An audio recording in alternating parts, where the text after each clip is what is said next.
Hi, there was a very interesting article in Accounting Today a couple of days ago. Title of the article is Your Marketing Strategic? It was actually the January 22nd, 2014 edition of Accounting Today.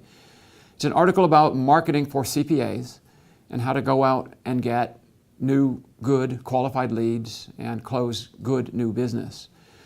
And this article, like most things in Accounting Today, is very CPA-centric. It suggests, which I think is not a good approach, it suggests that you should apply the same principles that you use in accounting to how you apply your efforts and your resources to marketing. The 4 things that the article says you should do as an accountant if you want to get new, good clients is establish a budget for marketing, allocate your budget according to the priorities that are included in your plan, in your marketing plan, set goals and expectations, and then periodically review and go over how you're doing with your results, make improvements, tweak things, get better at what you're doing.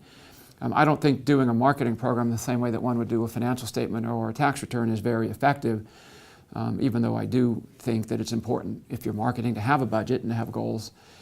But the most important thing that I think this article missed is it really relates to CPAs getting new leads and generating new business. And my first question when reading this article was, why should CPAs spend so much time trying to get new business from people that they don't necessarily know? In other words, prospects. I would argue that most CPAs, if they go to their shelves and look at their very best clients, that they're probably only doing 50% of the work that their very best clients really, really want from them. If it's true that the CPA is viewed as the most trusted advisor by successful business owners, then in many, many cases, I think if a CPA would just do some self-introspection and look at the work that they're doing, there's many, many things that those business clients want from their CPAs that they aren't getting.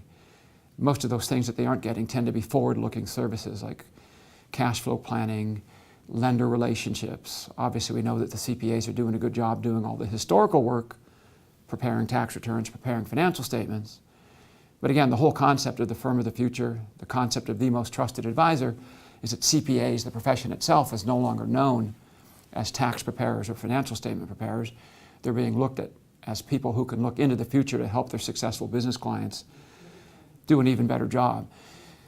So I would say to Accounting Today, why don't we encourage CPAs, instead of looking for new leads and new clients, why don't we encourage CPAs to start their marketing efforts with their own client base that already exists, in particular, their very best clients, say their top 10 clients, and have the CPA go out and ask the client, am I spending enough time with you? Is there something we can do better that we're not doing? If there's anything I could help you with, even if it's not CPA-centric, what would that be? Do you have somebody who's in place, who's a hub, who's making sure that all of the advisors that surround you are providing good value? I think if a CPA were to start there with their best clients and ask those questions, they would have so much work that would be new, that would be coming from those best clients because you're asking these more open-ended questions, that you wouldn't need to have a strategic marketing plan to try to get new lead generation and new clients. You'd be kept very, very busy by your existing clients by doing more and by providing more valuable services that are much more valuable than what we call historical tax return prep, financial statement preparation, if you just started there. So I give Accounting Today credit for suggesting to CPAs that they should be out marketing, but I would strongly urge CPAs to really focus on looking at their existing clients, particularly their very best clients, to start their marketing efforts, and sitting down with those clients and asking them, what more can the CPA do? And I think if the CPA takes that approach, they're going to have more work than they can possibly handle, which is a great result.